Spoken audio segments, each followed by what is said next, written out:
Thanks again for everybody that's joining. For anyone that is rejoining from our first call, welcome back. Thank you for hopping on again. For those of you who have not joined our sports user group call before, welcome. I will run through a couple of just Tableau side announcements, and then today we will have our partners from Lovelytics and Databricks presenting. To begin, just letting you know who all is on the call. Myself and Catherine Rowe, we lead the Tableau Sports and Entertainment user group from the Tableau side. And today on the call, we'll have Max Wittenberg from Databricks and Christian Bartholomew, a lead consultant from Lovelytics. So they will begin shortly. In the meantime, we are hosting calls like this for the sports industry so that we can ultimately share best practices and learn from one another. On the call, you're joined by industry leaders, analysts, managers, BI managers alike. So get to know one another. Definitely use the Q&A in the chat to reach out to others. The biggest piece of this is building your network and learning how others are utilizing Tableau in the industry. So hopefully one day we can all meet in person, but for the meantime, we'll be on calls just like this, and I'll give you some more updates whenever we have calls in the next couple of months as well. So what to expect today? I'll begin obviously with these welcome and introductions, give you a bit of a look ahead for some events, and then Max and Christian will walk us through building a data environment and how they've worked with their sports industry clients. And then at the end of the call, we will give time for any discussion points, questions. And then also wanted to throw out some past presenters for anybody that is new to the call. We've had the Giants on here, Vail Resorts, and I needed to put Duncan on there because he was such a great host in our last call, and hopefully we'll get him back on here someday.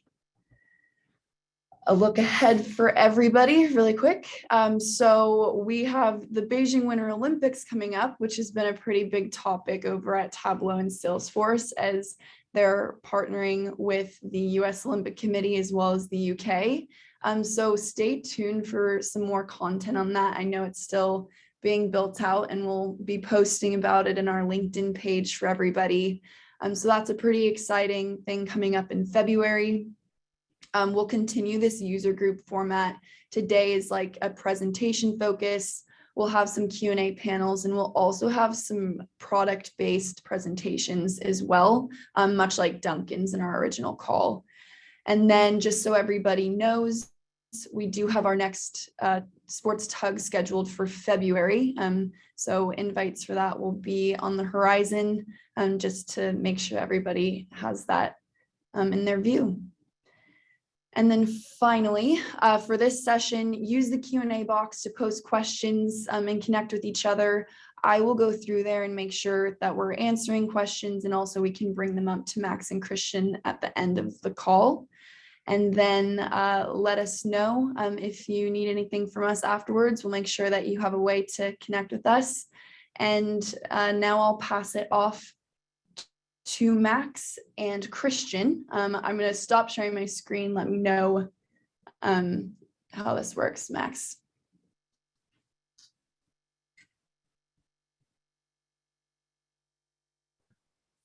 All right, I will try screen sharing here. Is this visible to everybody? Yep, we can see it, Max. All right, great. Thanks for joining us today. Just to give you some brief introductions on myself and Christian. So I'm Max Wittenberg. I'm a solutions architect at Databricks. I support all of the 5 major league sports leagues and franchises for any data and AI initiatives. I'm looking forward to sharing with you some of the work we've done today, and I'll let Christian introduce himself. Yeah, and I'm Christian Bartholomew. I'm a lead consultant at Lovelytics. You guys can see my bio up there, but just to add some context, Lovelytics is an analytics consulting firm that focuses on Databricks and Tableau. We frequently work with sports organizations and teams to help modernize their data environments and insights. So just an agenda of what we're going to show you today. So it'll be a mix of just use cases that Christian and I have worked on with sports teams. And then obviously this is a Tableau user group. So we want to show you the visualizations that go with it. A lot of what you're going to see is architectural patterns that work really well in working with a lot of the common sports data sets that you're probably using. So we'll talk about that. I also wanted to introduce Databricks Connect to you, which is a new product that we have that makes integration between things in Databricks and BI tools really easy. And then we'll save some time for any questions you may have as well. So just to give you a little bit of background, if you're not familiar with Databricks, so Databricks is a data and AI company, and we're really striving to get what's called a lakehouse. The idea that you have in one environment an ability to do all of your data, all of your analytics, ETL, and machine learning in one platform. We are cloud agnostic, so we run across all three of the primary clouds, Google, Azure, and AWS. We have customers all over the world. And if you're familiar with a lot of the popular open source technologies like Spark, Delta Lake, or MLflow, those were all created by engineers at Databricks. And they're all integrated into the platform for you to use today. So just to give you some background on some of the first visualizations that we're going to show you, really a lot of this came out of an engagement that we had with a client that was an MLB franchise. And really over the last year, we started to learn more about the most popular data set we see in baseball, which is called Statcast. And so in working with this client, we started to figure out not only how to work with the data and what they wanted to do, but a lot of the best practices on how do you solve things like pulling in large data volumes, how do you work with APIs and cleaning up those data sets. And sort of the genesis of what you're going to see today is a lot of the work that we learned from that use case that we turned into a blog. And then we also have associated what we call solution accelerators. These are notebooks and code that are designed to ease the process of doing ETL and machine learning so that you can spend most of your time building visualizations, getting insights out of your data, as opposed to actually having to worry about pulling the data in and cleaning it up. What's interesting about this is as we started to learn more about Statcast in particular, we noticed that a lot of the patterns that other sports leagues work with filled a similar architectural design. So here's an example of a batch pattern for an MLS soccer team that we created, where the concept is the same, where you have data that's either coming from the game itself or provided by a data provider, typically in the form of APIs or files that are dropped into cloud storage. And this sort of a pattern eases the process of ingesting that data, scoring it against a machine learning model, and then pushing it into a gold level table where you can then build your dashboards in Tableau on top of that. The key thing to call out here is all of this is automated as well.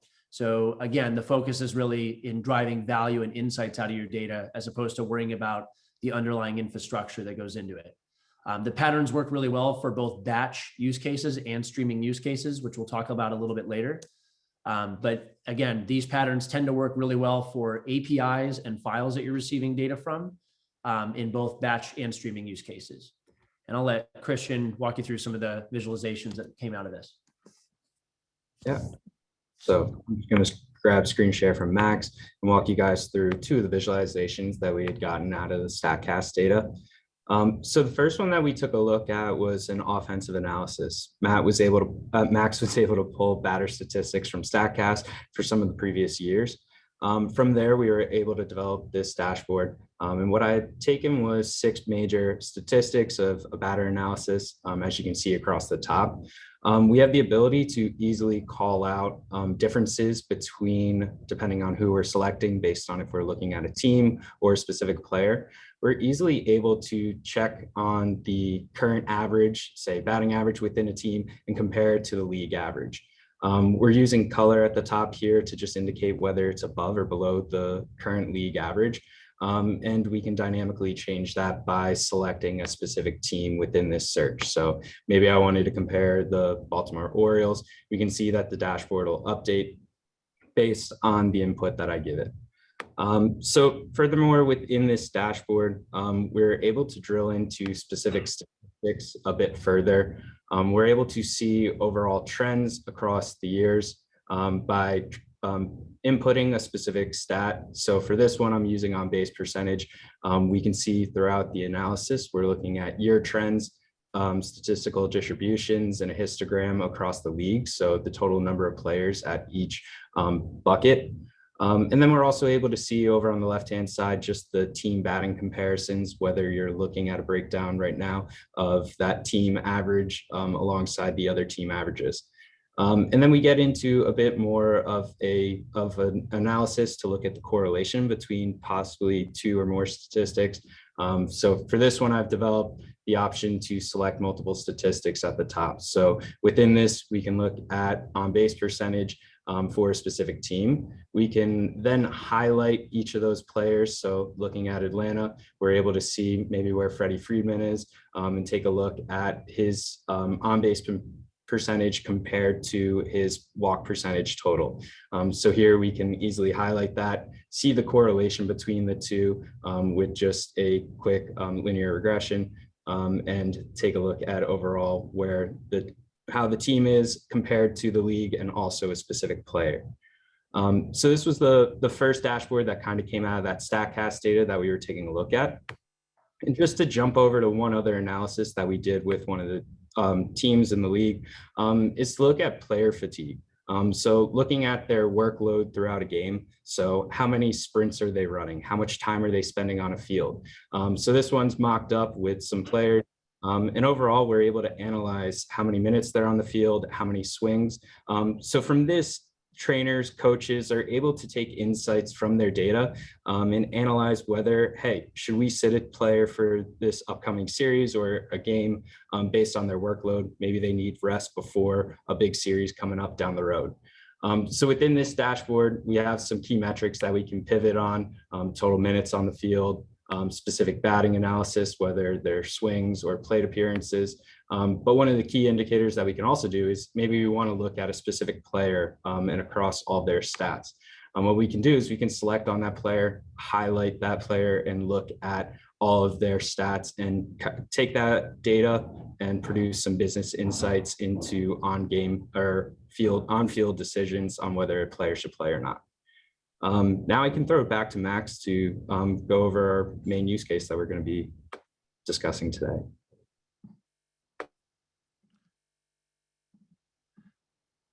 All right, so to take you through kind of the life cycle of typically when we do an engagement with any one of the sports teams, it starts with kind of a use case or like some output that you want to get to.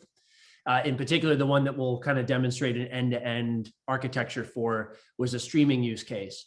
And so streaming is the idea of data is continuously being created and consumed. So this is a best practice pattern of with the Statcast API during a game, how do you rapidly ingest data, score it against a machine learning model and push it into a dashboard so you can visualize that and use it during a game. Streaming patterns have some interesting challenges that come with them. The biggest one is always like volumes of data and latency. To meet specific SLAs on from the time, for example, in baseball, a pitch is thrown, what does real time mean to you? When do you actually want to see that data in a dashboard? So the use case focused on the Statcast data again, which comes from this technology, which is called Hawkeye Cameras. If you're familiar with this, Hawkeye Cameras are installed in every single professional MLB stadium. There's a mix of cameras that are specifically picking up data related to player movement.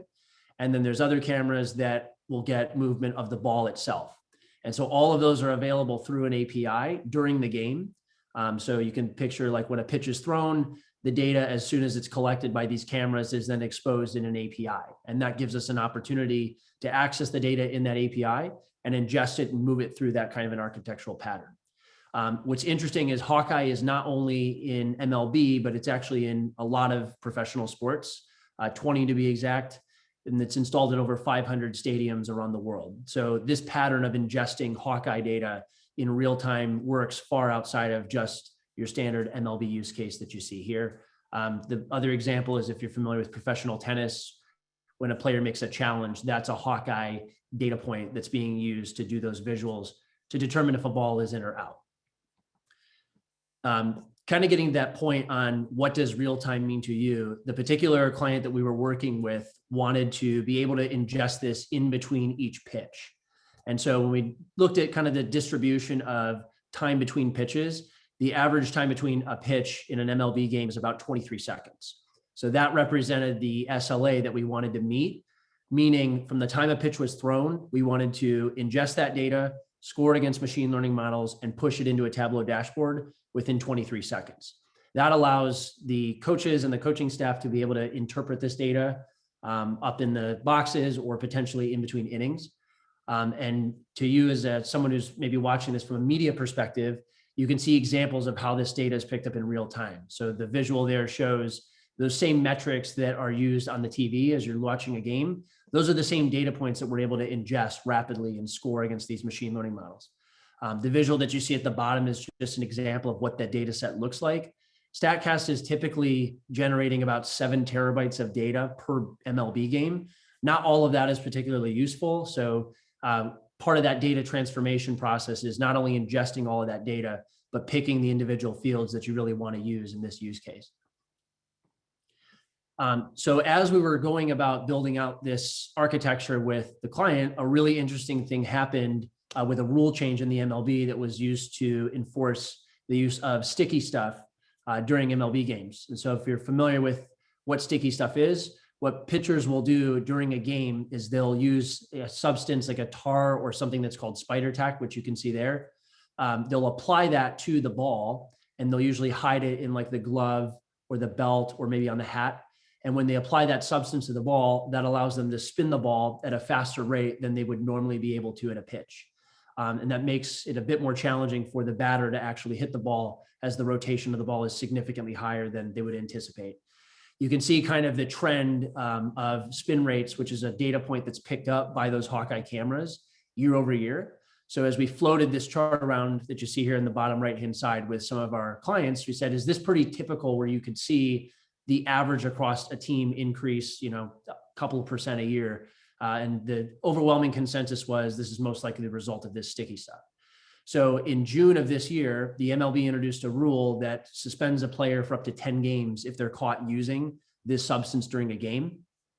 And so because we were already ingesting all of this Statcast data, this created an opportunity for us to build a dashboard around this to give to coaching staff during a game or after the game to be able to look and see are players actually doing this. The value of this is really around not just being able to catch a pitcher that's using the substance during a game, but there's actually a business aspect of this. The prime example is if you're familiar with this pitcher, his name's Garrett Cole. He's overwhelmingly assumed to be one of the best pitchers in the MLB. And if you look at his spin rate compared to the rest of the MLBs, his trend was continuing to rise year over year. So after this rule was announced, an interviewer asked him during an interview about the use of this stuff, and I'll let you hear his response to that. And have you ever used spider tack while pitching? I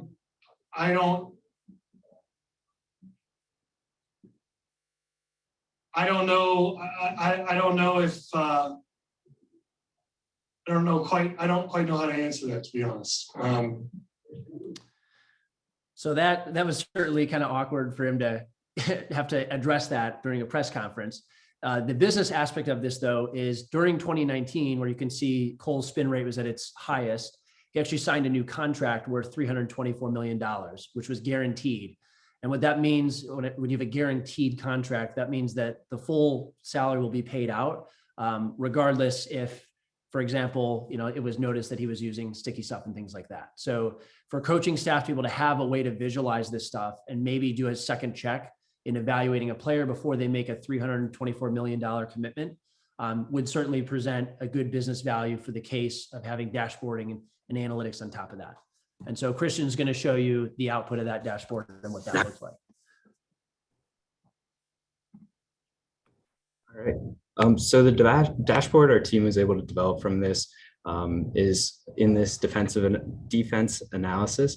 Here we're looking at the pitch spin rate, just like Max had highlighted in his dashboard. On the left-hand side, we can quickly analyze the average spin rate across the league with a quick visualization to go day by day to see what the average is. So the average high and low, so that you can see that overall, hey, are we within certain bounds of what is typically normal? Across the rest of the dashboard, we can go into some trends. So a historical analysis of year by year and breaking that down by the individual months overlaid, along with specific game trends. So just so that you can kind of get a pulse on, hey, what is typically normal for spin rates within each of the pitches. So we can see down here, we have also analysis of the typical spin rate of a four-seam fastball year by year. And now this is where we can kind of get into the meat of the dashboard in the bottom. We can do a player comparison. So within this comparison, we can quickly see the season average per pitcher alongside the average spin rate for the last game within a pitcher. So we can quickly see that, hey, this player has increased, their spin rate has increased significantly from the last game compared to last season or this season. And then we can also quickly highlight in this table down below, hey, there was a large difference in the pitcher spin rate from last game compared to this season. We can also provide some further insights into what they were at last season. So right now, end users would have the ability to look at just the spin rate, but we've also built in the ability to look at velocity, and also based on industry feedback that we got, it's also important to look at spin rate by velocity. So looking at that ratio, as your velocity increases, your spin rate should as well within a certain threshold. And if it's outside of that certain threshold, maybe that shouldn't be happening. And maybe that indicates someone using spider tack and using sticky stuff. So I can quickly switch this dashboard to look at the metric of the spin rate by velocity. And we can also see that all of the visualizations pivot by this. And furthermore, what we're able to input into this dashboard is a specific threshold. So maybe, like Max had said, 2 to 3% increase isn't that significant, but maybe we want to take a look at outliers that are above 5% change. So what we can quickly do is we can input 5% into our threshold, and then furthermore, select just our outliers. By selecting our outliers, we get rid of any of those players that we're not too worried about. But then we can scroll through and see the drastic changes within the average spin rate by velocity ratio. And as we scroll down here, we can actually see our friend Garrett Cole here has some drastic changes in mid-year last year, maybe indicating that once the rule change had come out, maybe something changed. So within this dashboard, you can quickly analyze that and see that here. So overall, our use case for this is hopefully being able to put this dashboard in the hands of coaches to make those decisions on whether they need to call out players, or maybe also make investments in the front office on whether they should invest in a player when they're up for a new deal. So next, what I can actually show you guys is how to connect your Tableau to Databricks. So Max had previously discussed Databricks Partner Connect.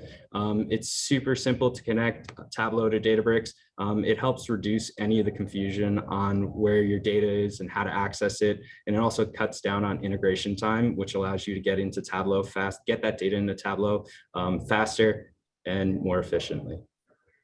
So right here, I'm in our instance of Databricks. And down here in the bottom left, you can see Partner Connect. So what I can do is I can select on Partner Connect, let it load for a second, and we'll be brought to a menu where you can connect to multiple other software. So looking at any of the data ingesters like Fivetran, but down here, down at the bottom, we can connect to any of our, we can connect to Tableau. By selecting on Tableau, it's going to ask us to connect to an endpoint. So that's going to be our compute, which helps load the data into Tableau. I can quickly select the download file. And as you can see, it'll download a workbook as a .tds. It'll quickly remind us that, hey, you may need to download, a Databricks ODBC driver. And you also need to access a personal access token. So that's how you're going to be passing your credentials onto Databricks and connecting to it from Tableau. So what I can do is I can quickly open up that workbook in Tableau.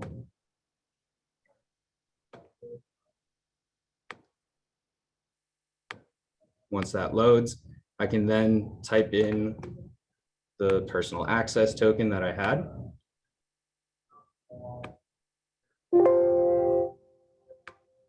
And now we can see that it's already connected to our instance of Databricks, connected via the SQL endpoint. And now I can select a specific database that I need. So I can scroll down to our MLB data set, search for any of the specific tables that I need to connect to, and bring our data in right here. So within a few steps, we're able to connect to the data within Databricks, cutting down on that time where you need to figure out how you can connect to your source system. So I can pass it back to Max now.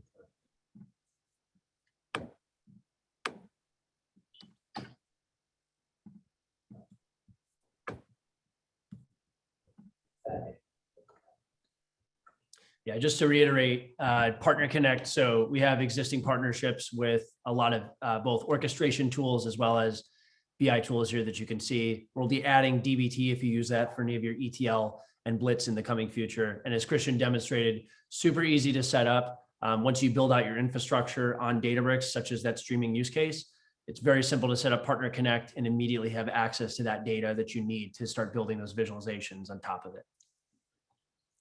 So the other piece we wanted to at least introduce to you is kind of this idea of business value. One of the things that we've noticed in working with a lot of sports franchises is tying business value back to the idea of data analytics and why it's important to use that. And so just to give you an example of some of the work that we've done, anytime we do an evaluation of does this technology make sense for your particular use case, we always try to tie it back to things that are of interest to an individual data team.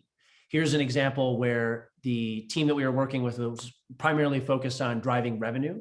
And we were able to do some analysis that shows, win rates compared to changes in revenue, and use this as a foundation to create a justification of why it makes sense to invest in technology and visualization layers to help drive improvements. So these are exercises that we frequently do, and we'll always try to bring business value back to some kind of data point that makes technology the front piece of trying to make investments to accelerate your data and AI needs. So Christian's going to take you through a couple other visualizations that we've worked on in other sports leagues.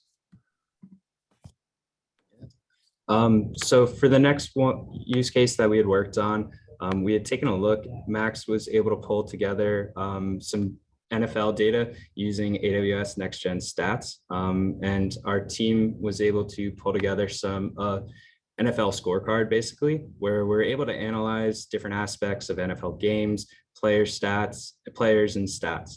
The first dashboard that we were able to create was a specific player analysis. For this one, we're just picking on Jared Goff. And overall, you're able to see some player demographic information such as height, weight, and overall, this relative athletic score is able to give a baseline and score him against the league. So this could be beneficial to scouts and coaches during the draft, and also during the offseason where they can analyze players that they may want to acquire in the future. The next dashboard that we had created off of this data Max provided was to take a look at a further breakdown of a quarterback and the areas that they throw to on a field and overall game performance. So we can see the overall stat line and the results of the game. So in this game, Jared Goff was 29 for 41, had 4 touchdowns and 1 interception. We also break it down just overall in the areas that he threw to the field and his completion ratios there. The next piece that we took was a little bit of a deeper dive into that. So where each of those throws were actually based on the line of scrimmage. We can see in each of those, we have a completion, interception, incomplete pass, or a touchdown. So overall, both of these are able to give insights into either the quarterback room or the coach's room, what's going on and the overall player performance for a game. The last dashboard that we had created was overall taking a look at the action of player action analysis. So this one is taking a look at an individual play. We have the ability to click the drop down here and view a specific play throughout a game. So here you can see through different shapes, we've been able to indicate what team the player is on based on the color and the specific player that we're trying to analyze. If I select this, if I hit play, what we can actually do is we can analyze the motion of each of the players throughout the play. So overall, we can see that the pass was completed to the wide receiver there. And if I actually want to take this back all the way, what I can do is I can replay this and track the path of the specific player. So if I hit play on this, as it loads, we'll be able to see the exact route that the player ran on this play.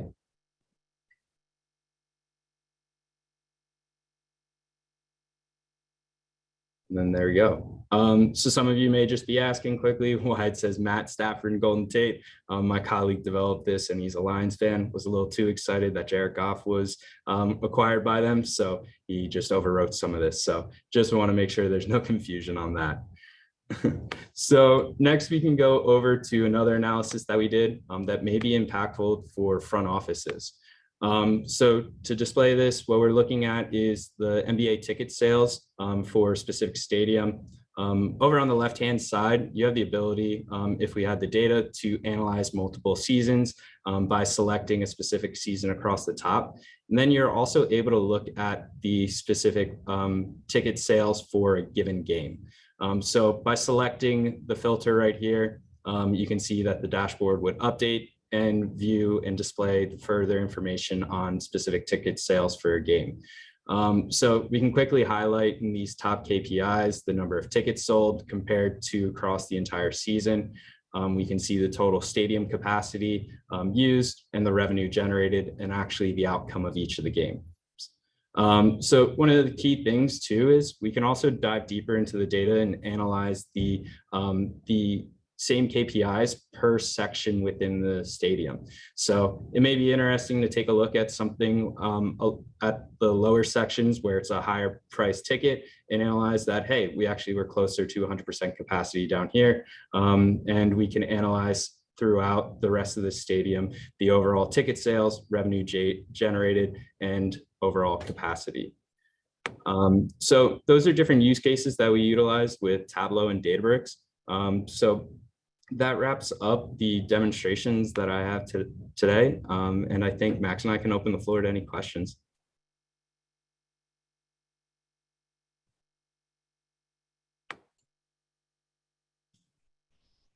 We don't have any in the Q&A yet, but if anyone has any questions about the visualizations that they showed, some of their processes, definitely ask. Now would be the time to do it while they're on the call. But overall, that was an awesome demonstration by both of you.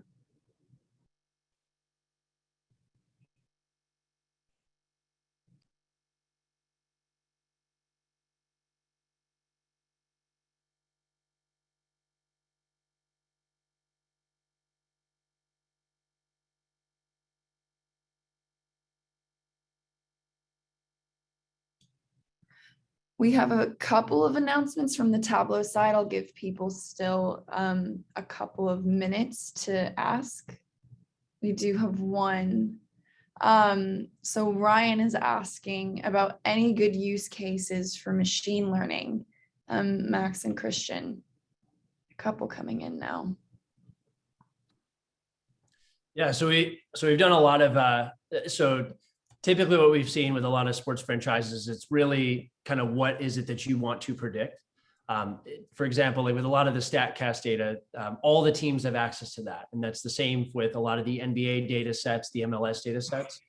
So typically, if there is some sort of forward-looking projection you want to do related to forecasting or a classification algorithm or something like that, those are all built into that wider architecture that you saw within Databricks. So not only, again, can you do your ETL in Databricks, but if you do have those machine learning specific models that you want to use, you can build those into your pipeline so that as that data is ingested, it's also scored against those machine learning models that you can then push into a Tableau dashboard. So obviously models are proprietary to individual teams, but certainly if you want to build in something specific to what you are trying to predict, that can all be captured as part of that wider architecture.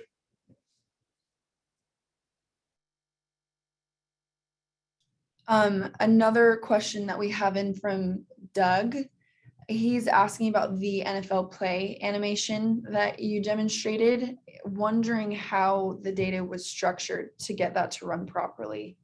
Yeah, so the data Max actually provided had X and Y coordinates. So the hardest part in doing that was nominalizing the data and figuring out where the line of scrimmage was during each of those plays. So once the line of scrimmage was found, it was pretty easy to just graph that with a scatter plot and then create that visualization on top. So it's just a background image and then a sheet on top of it.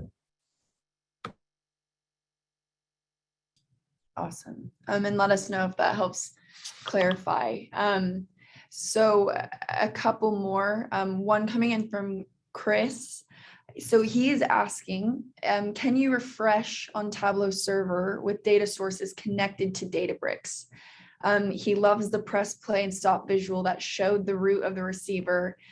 He doesn't know if he has that functionality on server, but wondering how you guys are doing that.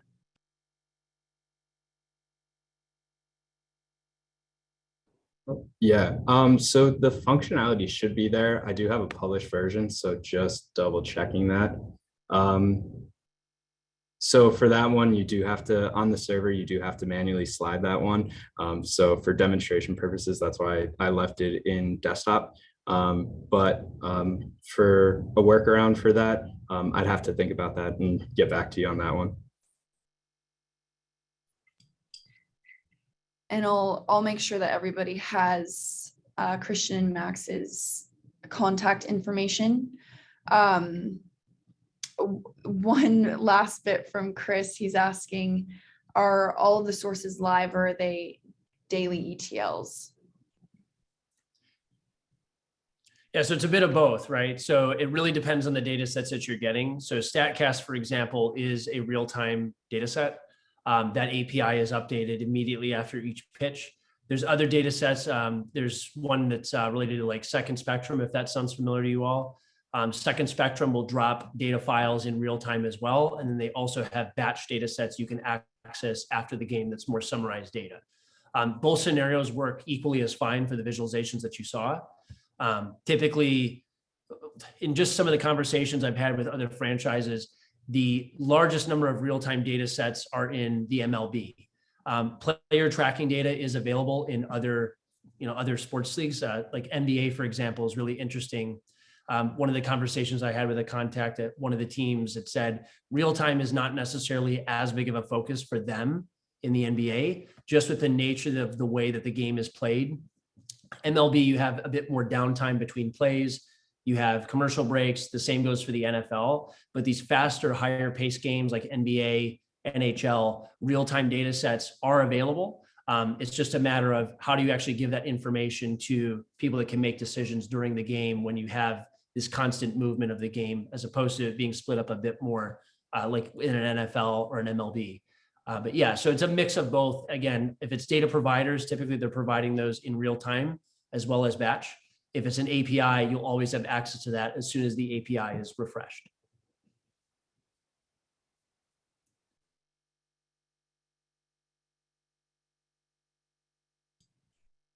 Thank you. And Max and Christian, I don't know if you're able to pull up the Q&A now that I'm sharing my screen. I can't. But those were the questions that had come in, unless anybody else has final questions, discussion points or thoughts. But I did want to get some contact information up here for Chris and Max. They're open to connecting with you all. If you have more questions, anything comes to mind after the call, feel free to reach out to them. Lovelytics and Databricks are great partners of Tableau. They're happy to connect. And then as usual, Catherine and I would love to hear from anybody. If you'd like to get involved in future user groups, send us a note. We'd love to talk with you. And then just stay tuned for communication on our next tug as well, which will again be in February 15th. And that'll be Chris Pelini with the Carolina Hurricanes.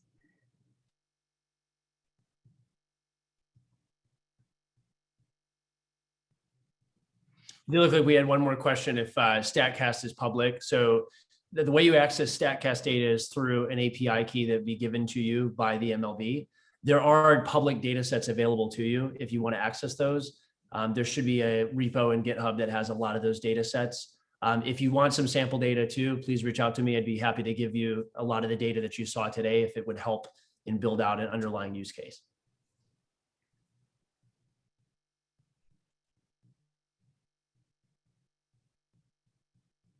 That's awesome. I hope people take you up on that. That's great.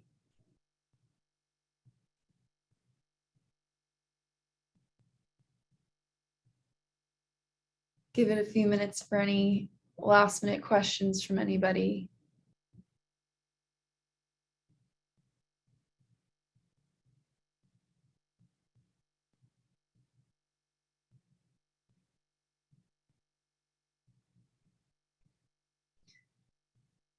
And if nothing comes up, we'll hang out for a few. But again, please reach out to Christian and Max. Let us know if you have any questions. It looks like another one just came in, Max and Christian, if you can see it.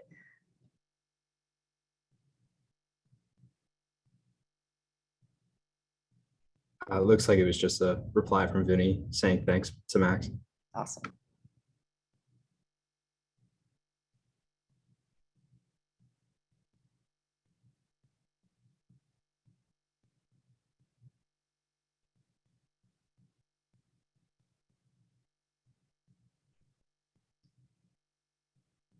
Okay. Well, great. Okay, I just saw it go up again.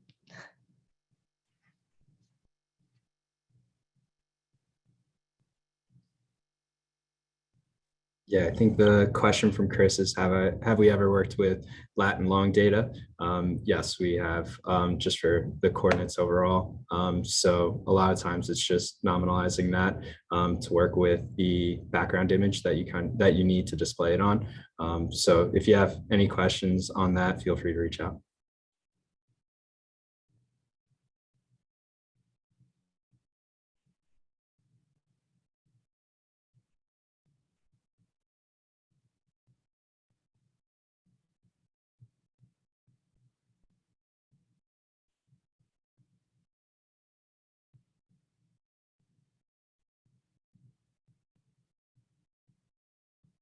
Were the other two that came in, are those just? Oh, also seeing those from Chris. So for the plotting storms coming in and replay capabilities, we actually do work with Mapbox as well. So we do have geospatial consultants that have worked with those use cases before. So if you need help on any of those, feel free to reach out as well.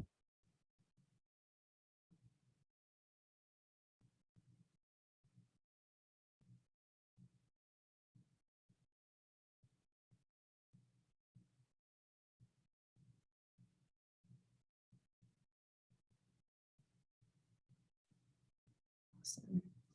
Yeah, and thank you again, Max and Christian, for sharing all of this. I think it's pretty unique to see the business case for both the back office and on the field, and how they can work together with the actual athletes and coaches.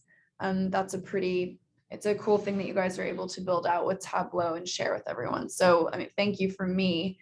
And any final comments from people that are joining, let us know. We'll hang out, and I appreciate everybody joining the call again.